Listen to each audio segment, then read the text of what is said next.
Hi, my name's Phil. I like talking about politics, and in this video I'd like to give my usual take on PMQs, although it was deputy PMQs this week, as Sunak is out of the country, embarrassing us all on the world stage again. So Angela Rayner and Mary Black against Oliver Dowden. Only we nearly ran out of time before any of them got to speak, because the first question was from Jonathan Gullis. It seems someone has finally taught him how to read, so he's made hay by going on and on and on and on and on about his supposed achievements as an MP for his local constituents and attacks on his local Labour council.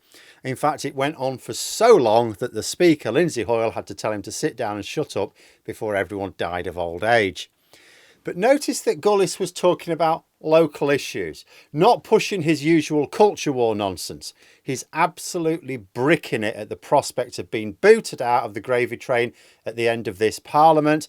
So like a lot of Tories, he's trying to pretend that he's taking an interest in his constituents. Oh, I've did all these brilliant things as an MP. Oh, but all these rubbish things are happening to you? Yeah, that's because of the local Labour council. In terms of the main exchanges between Rayner and Dowden, as with all deputy PMQs, there's not a lot of point of asking detailed questions about policy, because Dowden doesn't decide them. You know, I mean, Mary Black tried, but again, what was the point? Like, if the Prime Minister doesn't answer the question, you can say they're being evasive and why wouldn't they answer the question? If the Deputy Prime Minister says it, it's like, well, because they don't know. The point of PMQs is to quiz the Prime Minister on their policy directions. So when they're away, it essentially becomes like a game of points. I mean, given that it's a long time since any Prime Minister actually answered questions, you could argue it's become that anyway, but there's no other option when the deputies come out to play. The Tories wanted to make a meal of their fabricated story about Angela Rayner's housing arrangements before she even became an MP, but Rayner fired back with questions about actual housing as it applies to millions of people around the country. She spent several questions asking what the government were doing about no-fault evictions and ending leasehold. Two policies which the Tories have been promising for years. Dowden said that Rayner should just wait for the vote later on. Oh, you've got this vote later on, you should have paid attention, dear. But as Rayner pointed out, the Renters Reform Bill, which is in Parliament this week, has had those promises removed. When Rayner did point this out, Dowden just kept referring to the bill, which no longer contains those policies because so many Tory MPs are landlords that they were able to successfully lobby to have them removed. Frankly, this is one of the more disgusting things MPs in power can do. Like, if you win your seat on the basis of a manifesto promise, you may not agree with all those manifesto promises. If I was standing as a Labour candidate, for example, I wouldn't agree with everything on the manifesto, but I know I'm bound by it. So I'd have a duty to deliver it to the best of my ability. Now, sometimes unexpected events may make this difficult, okay? That is not the case here. Legislation is passing through Parliament. All it is words. That's all it takes, words. They've taken the words out. Tory MPs have pressured their own government into dropping promises that they campaigned on in 2019. And every time Dowden tried to deny reality, he would attempt to get some sort of jibe in about Rayner's council house story, which never made sense. Like, there's one point where it said, hey, one reform that Rayner won't be abolishing is the right to buy. And it's like, well, Labour have already set out their policy on that. Yes, right to buy will continue. However, Labour's policy is you can only buy a council house with right to buy if that council house is replaced with another council house. So there's no element of mystery about what the policy is going to be. Rayner fired back by saying she was expecting a bit better from him today. He seems exhausted. Perhaps it's the 3 a.m. calls from the bad men. And Dowden is always savaged when he takes PMQs. The thing is, he never seems to mind. I think at the moment, particularly, he's just waiting for the election. He's one of the ones, and Rayner references later on, one of the ones who wants the election earlier, sooner rather than later. He's checked out, hasn't he? I suspect Sunak won't mind either, because there's nothing particularly newsworthy about the deputy being duffed up in Parliament. I'm not sure most of the public even know who he is, do they? And because he's not actually in charge of government policy, other than, you know, any little bit Sunak gives him as an individual minister, voters are unlikely to think it's a major problem if he gets beaten up in every debate he takes part in. But he was properly hopeless. Not just in the weak jokes which went nowhere, but in trying to argue black is white. Like, What's happening with no-fault evictions? We're voting on a bill today. It's not in the bill. You took it out. Check the bill. We have. It's not there. What about leasehold? We're voting on a bill this afternoon.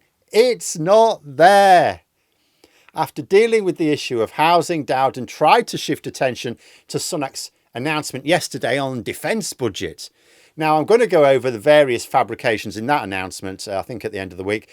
But for now, unless something else happens, for now, suffice to say that the Tories are claiming that they're going to increase defence spending to 2.5% of GDP by 2030. But they haven't budgeted for it. There's not been a spending review for this, so there is no plan. They're not saying how they're going to fund it. They've just said, oh, we're going to do this thing, even though we won't be in power. All right, where's your plan for it? Where's your budget? Oh, we don't have one. Good. They're also claiming that Labour should be back in this spending pledge. We've made this spending pledge. Why won't Labour? They already have. A long time ago, Dowden tried to repeat this line that Labour should just back the pledge, which then made it laughably easy for Rayner to point out they have, and then point out that the Tories have reduced the size of the army to its lowest level for over 200 years. In fact, I actually thought Rayner missed a trick here. I know she wasn't planning on discussing defence. This was something Dowden came up with. But I did wonder if maybe her advisers should have considered that it might come up. And they could have furnished her with the knowledge that when Labour were last in power, defence spending was at 2.7% of GDP.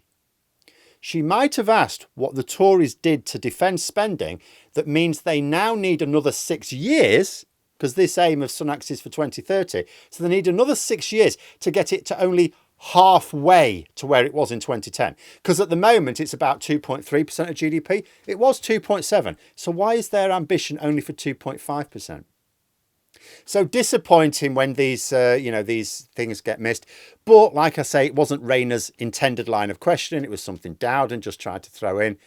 She finished off by noting reports that Dowden was pushing for an early election in order to minimise Tory losses. And in her last act of cheekiness, she asked Dowden if, when he ditched Boris Johnson, he realised the party was getting rid of its best election-winning machine for a pint-sized loser, I think she said. Something I sort of said last week Starmer might have been better doing, picking on something which divides Tory MPs.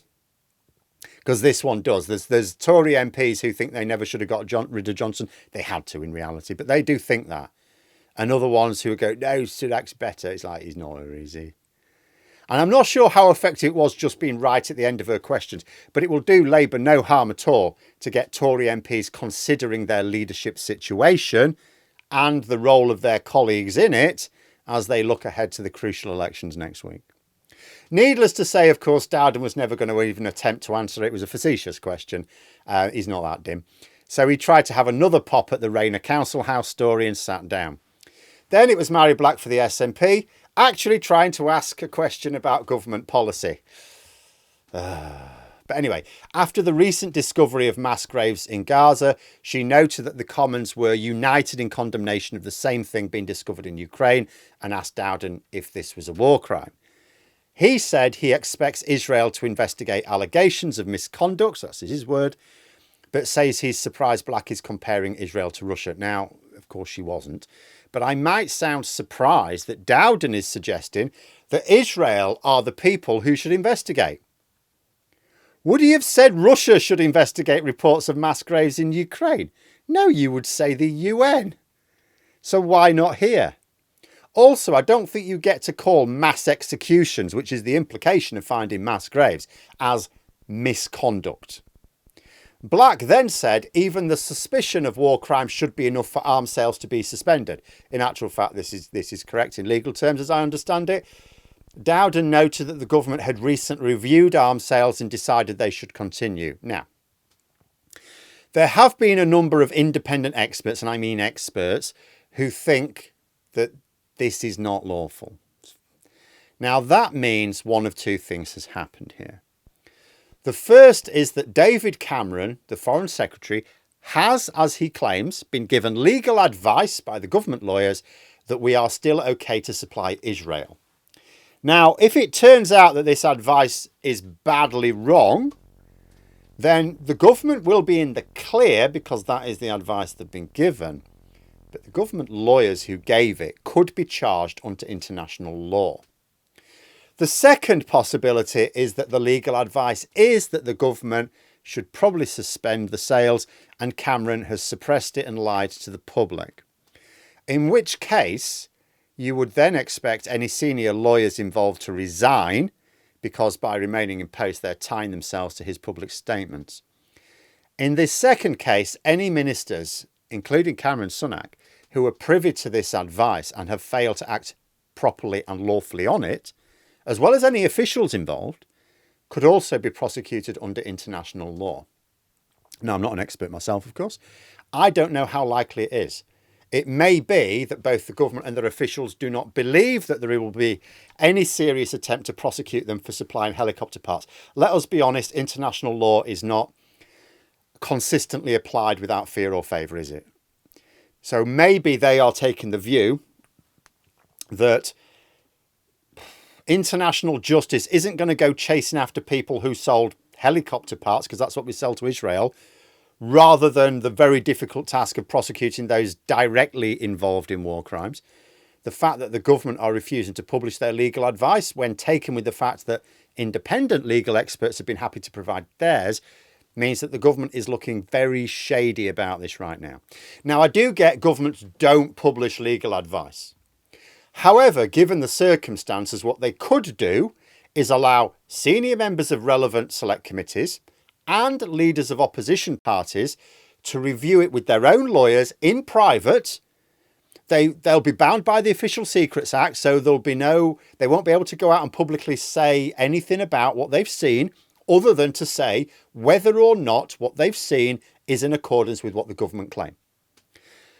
Now, if the government have genuinely got legal advice that says they're fine, surely they could just arrange this in order to satisfy people who understandably don't want to trust a Tory. But anyway, this whole affair is certainly not helping our international reputation. Still, the Tories have been providing ample demonstration of late that they really don't care how the UK is seen on the global stage. In fact, many in the party actively want us to become more and more isolated, a sort of North Korea model, because it works out so well for them. So both Rayner and Black showing that the Tories are making a mess of both domestic and foreign matters. Still, if Dowden gets his way, it's only for a few more months.